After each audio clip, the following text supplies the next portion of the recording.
There's never enough time in a day to do everything that I need to do, and there is in no way in hell that there could be enough time in a year if there wasn't enough time in a month, which is filled with weeks that are too short, which is filled with days that are, and I repeat, too short.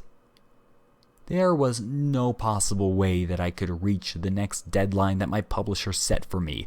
I pulled 3 all-nighters in the past week. And there's just no way that I can get all this shit done in time. Maybe I should just give up. I bet I could shoot him a quick email explaining the situation. But then again, it's Marcus we're talking about. The only thing that I was really skilled at was depressing myself. And writing was a far second. Frustrated and partially defeated, I kicked my chair back as I rocketed up. It's time for a shower. Maybe that could kick in the creative neurons. Maybe that could kick those creative neurons into action. Besides, those guys on that Shower Thoughts thing could contemplate life while providing personal hygiene. I can do it too, damn it. 15 minutes and 1 shower later, still nothing. Reddit could never lie to me. I was defeated, with only 12 more days to get the story done and edited.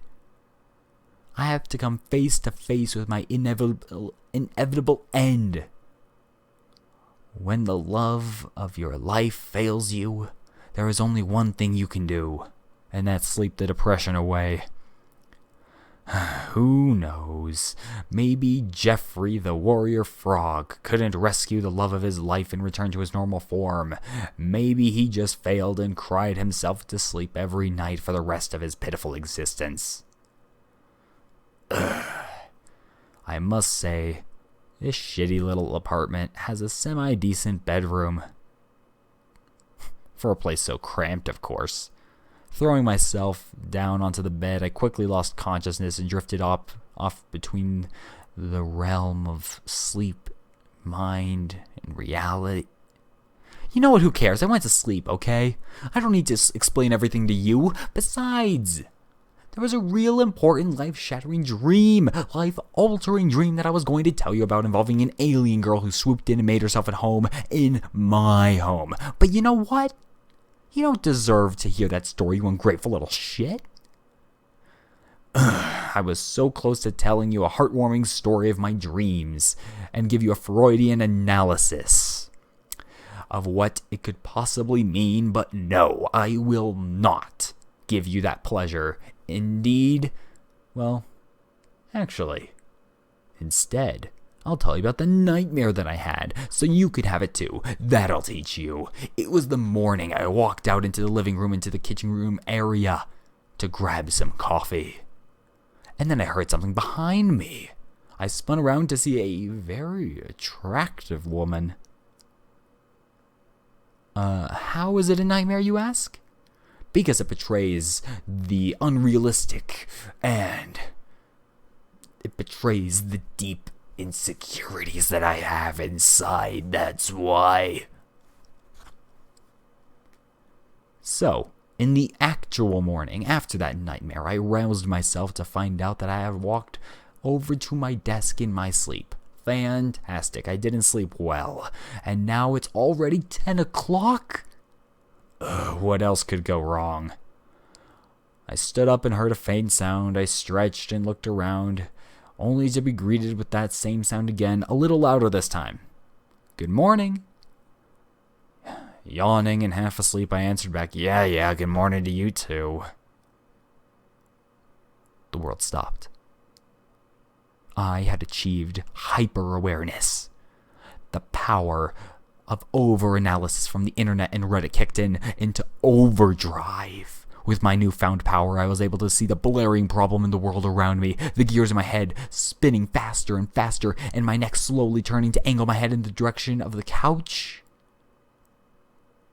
Mother of God.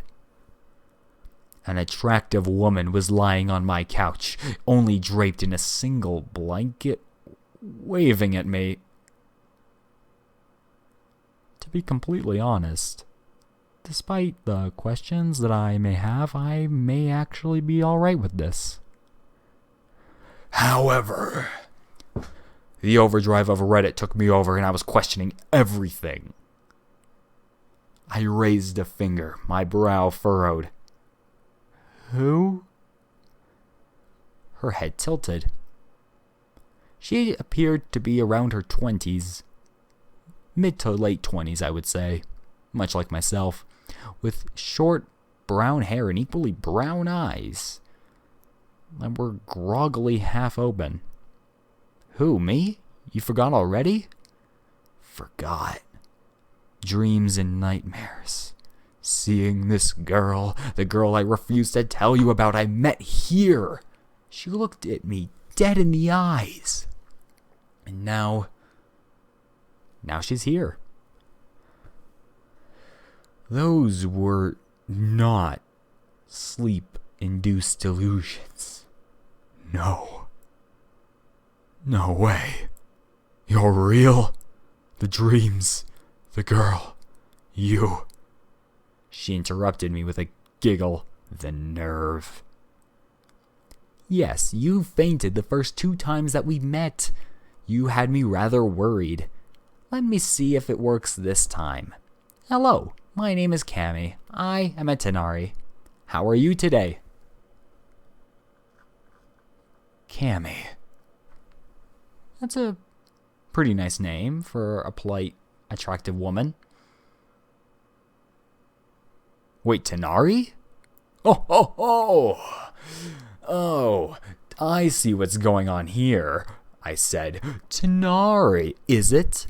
Well, that's perfect. Someone has actually read, and indeed is a fan of my science fiction novel. Now let's see if you are an acceptable cosplayer. I see that your skin is pale and you have the standard hair color and speech pattern of a Tenari woman. She looked at me. Cosplayer? She stuttered, sounding out the word to herself multiple times in order to get the hang of it. What is a cosplayer? I am indeed a Tenari woman, and you seem to be very well versed in my species for a human. Chuckling, I decided to play along with this one. It wouldn't be nice to toss a nearly naked cosplayer outside in the morning, now would it? Alright, you are currently using certain cosmetics to make you look like to make yourself look like a Tenari woman from my novel, I believe. I'm humbled that I would have such a devoted and attractive young fan. She tapped her chin in thought and looked around the room. Well, unfortunately, I do not understand what you are saying. I am Cami, and I am here to serve.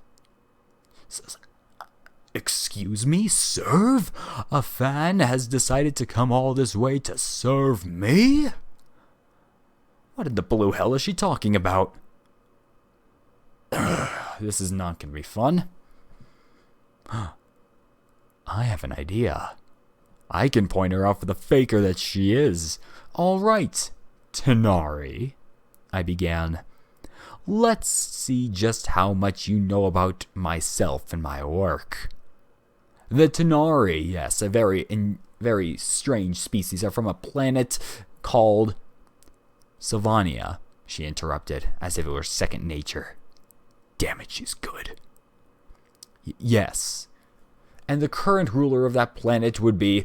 Thankfully, she actually let me finish the question and responded with...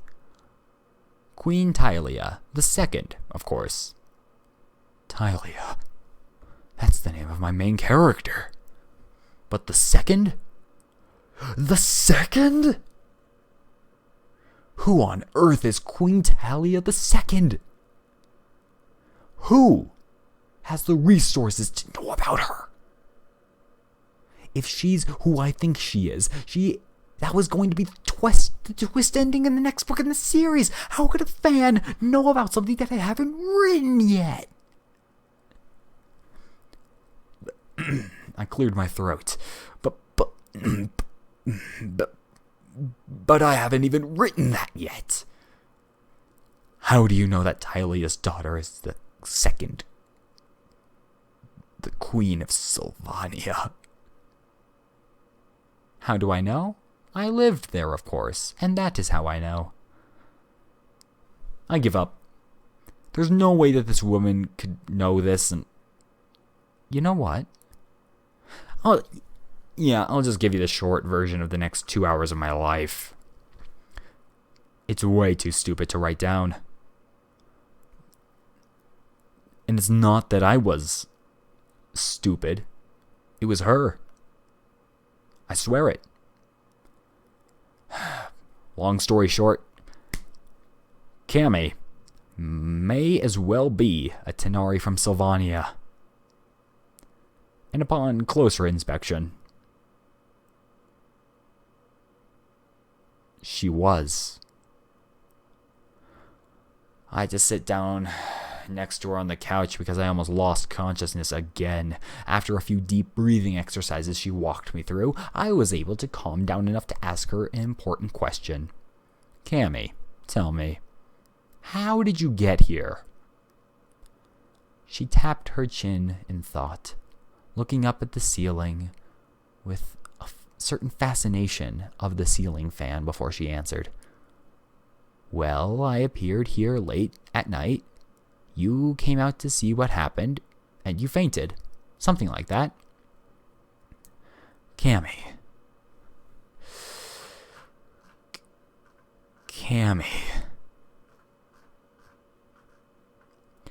I hate to be the one to tell you this, but this is Earth. You're on Earth. And I have no clue what has happened, but you were about 32 light years from your solar system. I looked at her nervously, and she just nodded. Yes, I am aware, she told me. I am not sure as to how or why I was summoned here, but I am here now. Thankfully, I arrived at a residence of a human male who knows extensively about my species. Because I wrote about them, and I'm the only one who knows. I created your species, and what was I saying? What, do I have a god complex or something? But looking back at her, her eyes lit up. You're him? We locked eyes for several moments. There was a long, awkward silence. Maybe the longest that I've participated in since high school. Before she finally responded, reading my confusion. You're the Monitor. The weaver of fate whom watches over all of our worlds from afar. I stood there. Dumbfounded is a good way to describe the feelings that I was feeling. Monitor. That is, in fact, the god-esque character that I created for the Tenarian faith. Just what have I gotten myself into?